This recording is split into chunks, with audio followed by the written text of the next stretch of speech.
Welcome to the day that we're finally going to take the OBS out for its first maiden voyage. I'm gonna drive this thing today. Guys, we're moving under our own power right now. We're in the double digits, boys! Oh my goodness! Okay.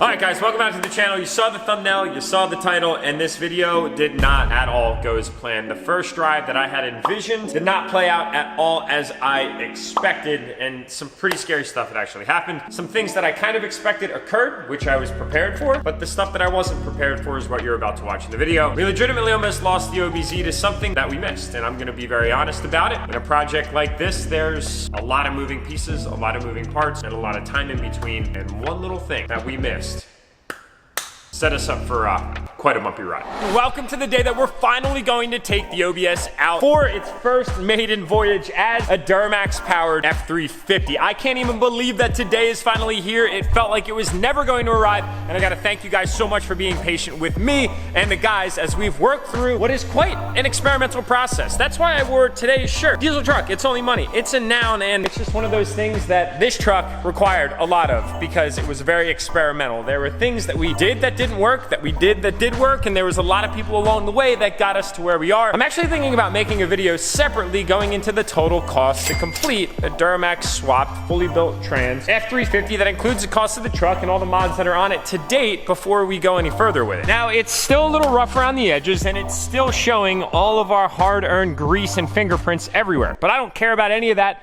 because I'm gonna drive this thing today. In the last upload on this truck, we put a fully built 750 plus horsepower trans in by Whirly Fab. Now we've got it completely filled up with fluid because Napa finally got that in. Sorry to leave you guys on that cliffhanger in the last upload, by the way. Oh, and speaking of cliffhangers, we're actually on the last week of Dream Diesel giveaway number 27, so your chance to get entered for this big turbo high country and $30,000 cash is coming to a close. It's ending on September 27th, and 15 times entries are here as they made their return from the beginning of the giveaway until it's completely over at 11:59 p.m. Eastern Standard Time on the 27th. Just an FYI. Now back into the OBZ. So I've been spending the latter part of the morning trying to just tie up all the loose ends. There was cables that were hanging down that I tried to secure up. There was wiring that still needed a little bit of TLC. We had only been running 4 lug nuts on this thing for the past 6 months. There are still wires hanging down in the back that I can see that I missed, but I wanted to button up as much as I could to get it in a drivable condition. However, the interior is not buttoned up quite yet because I still have to figure out how I'm gonna wire up a 7.3 gauge cluster to a Duramax engine. It's piece by piece by piece for this project today, and I'm actually running into one small scenario that I have to fix and have to figure out before we actually get out onto the road. Here's the deal.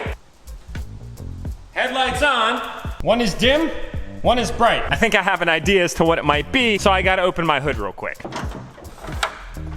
It's not pretty, but it'll do. Here's the problem. We actually mounted our battery box just a little bit too close to the actual hood hinge itself, so we had to take this one off, which is why we have shrink wrap holding up the hood as we speak because, well, one doesn't quite support this really heavy hood. We'll get back to that at another time. So here's the issue. Those are ground cables, and the problem is this thing doesn't have enough ground. So if we ground them, we get brightness. How about them apples right there? So I gotta go ahead and get this fixed quick. All right, so now that one's actually dimmer than that one, but at least I know my basics around wiring. That's one of the great takeaways of trying to just jump into a project without knowing anything about it at all, and Google.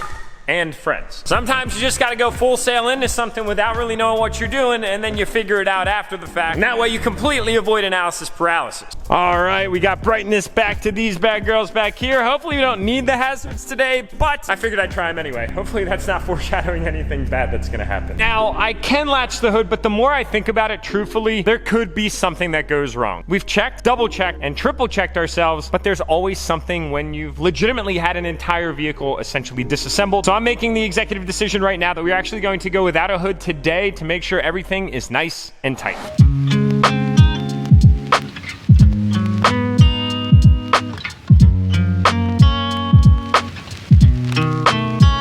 Having the hood off is definitely the best case scenario here in the event that anything goes wrong. Intercooler issues, braking issues, fluid issues, radiator issues, the list goes on and on and on. And I want to make sure that we can literally keep an eye on all the things here because although everything is about buttoned up, there's still some odds and ends such as the airbox. It's actually not mounted up yet. We're not planning on going all that far and nothing really should go all that wrong, knock on wood. This kind of just bounces around here a little little bit, but it's not that big of a deal. We're going to hang out with the farmers because of course we have our For the Farmers overflow can for the rad. Everything's super legit on this thing, as you can see. I kind of didn't want to wait for the actual legit parts to come in because the sole objective was to do, as we're going to do right now, we've waited long enough.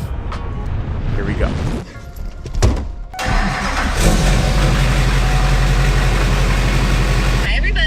That's just my beautiful wife. She wanted part of the OBZ first cruise too. You think everything's gonna be okay, honey? I hope so. It's my favorite truck. I hope so too. I hope so too.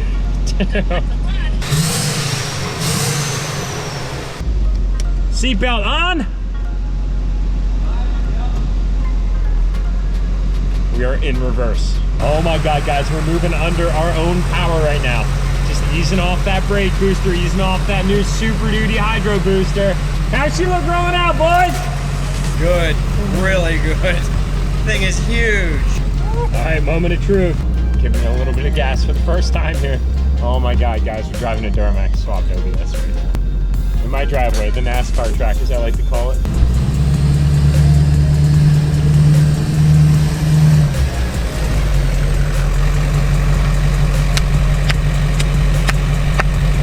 How's it look?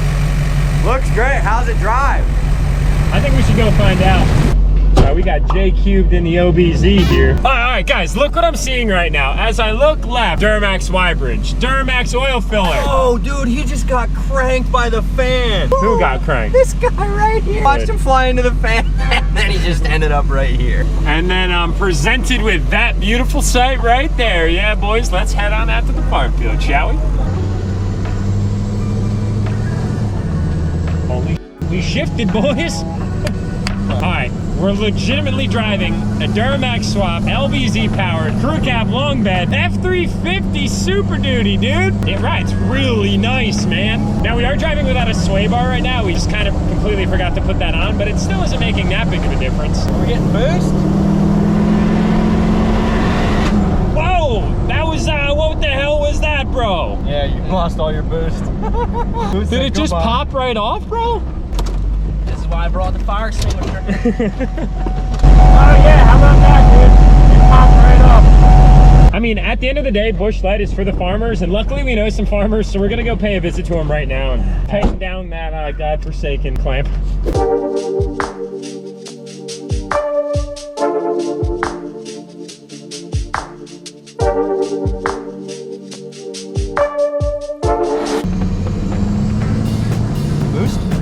We have boost! Hey, we got up to 4 pounds, 5 pounds, 6 pounds. We're in the double digits, boys. Oh my goodness. God. Dang, that sounds good. Now, Jake is the LBZ expert. Does it sound normal? Yeah, I'd say it sounds like an LBZ.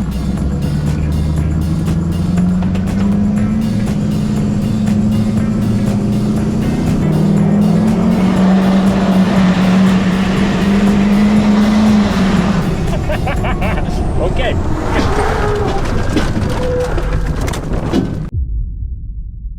Totally just lost our steering, boys. Everyone all right? Yeah, I'm good. You're good? You good? I want to see why, though. Something just totally Good save. gave out. What happened? Which clamp? Really? I swear we tightened that steering clamp down. It's not even loose. It's still tight. It's so far past on the spline.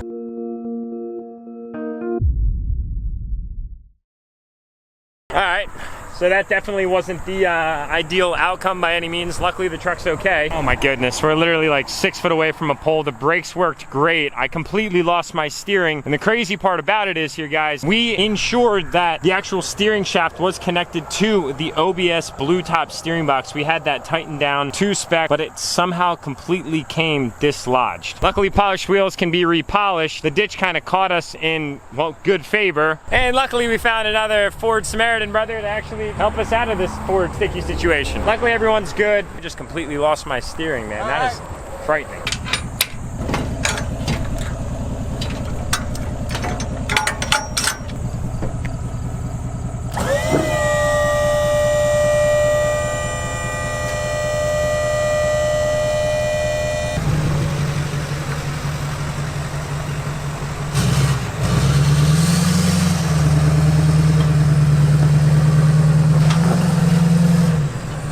so I'm sorry about a little bit of the spotty footage. After we had gotten basically taken right off the road, I put the camera down and I'm like, all right, we gotta get the truck out of this ditch. We've gotta get it onto a trailer and we've gotta get it back up to the shop so we can figure out what the heck went wrong with it. All right, so let me give you guys a little rundown as to what happened. I call it bridge temptation. As an automotive enthusiast, every time we see a tunnel, we see a bridge, we see some sort of a covered area, we feel inclined to accelerate so we can hear all those fantastic orgasmic sounds that are produced from the thing that we've been working on all along. It's an irresistible temptation. So, being that this truck actually doesn't have an exhaust, it is literally just a downpipe at the moment that goes straight down. All those exhaust reverberations happen and it makes fantastic noises and it happens to be really loud. So naturally, we're on the first drive in an LBZ Swapped OBS F350 Ford Duramax.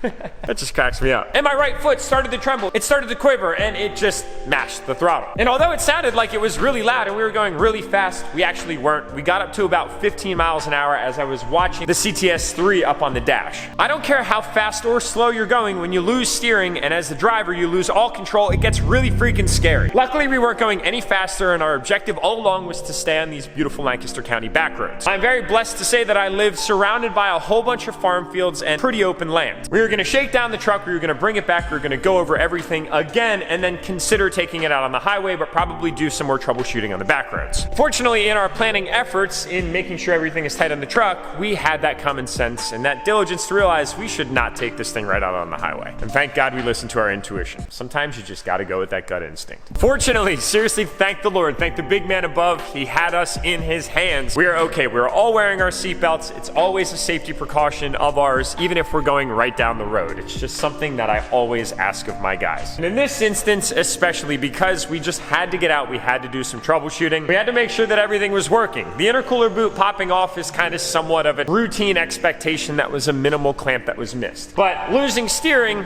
on the other hand, is something that we would have never planned for, we would have never honestly expected, but that's what happened. You guys saw the footage where we're driving, everything seemed fine, then all of a sudden I had no steering, and that was actually because the steering shaft came disconnected from the actual steering box itself. We, in all of these things that we were going through on our checklist to make sure it was buttoned up, that everything was sealed, that all fluids were maintained and contained, that all bolts were tightened, missed one little thing, and that was actually sliding the bolt through the actual recess on the splines that come out of the steering box. Rather, we had just tightened down the clamp on the outside of the splines, and through vibration and driving, it worked its way off. Now, luckily, in this situation, the brakes worked extremely well. We put all new brakes and all new rotors on this system. We upgraded it to Hydro Boost, which gives us maximum braking ability versus that of the factory brakes that are really not the best. Needless to say, looking at the truck in the ditch, it was really horrifying because this thing was quite flexed. I don't know if you could really tell, but the entire bed looked like it was warped, and at one point it looked like that side of the bed had hit into the cab itself. Fortunately though, guys, I guess these things just have a little built-in flexibility because the body lines of the truck are still absolutely perfect. This bed was legitimately in contact with the cab. This entire gap was closed and flexed up. There was almost 2 inches here from the bottom of the cab to the top of the cab corner. It was that much of a delta. And then up front, they couldn't actually even open this door because it was making contact with the fender.